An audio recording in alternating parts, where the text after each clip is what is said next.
This is part 2 of rebuilding a Craftsman chainsaw. In the first part, I cleaned these parts here, and now I have the engine block and the other side cover soaking. And now I gotta get them cleaned up along with these parts here.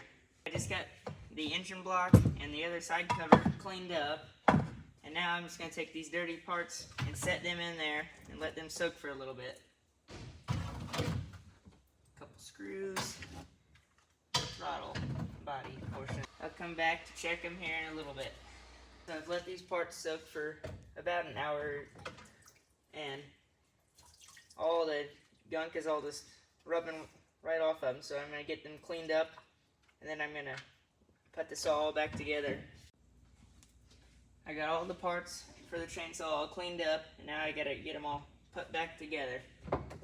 First I'm going to put the carburetor back in, and I got to feed this line through there. So I got all the fuel line fed through. Now I got to tighten down the carburetor. There we go. Now this one.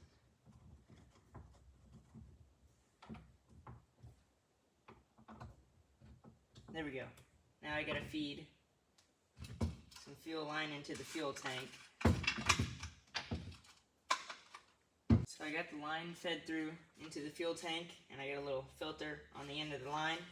And I got to take the tank, put it back into this half of the cover, which this is the full start side.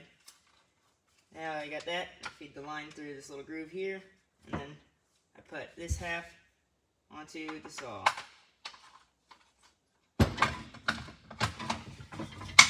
Now I got that half there.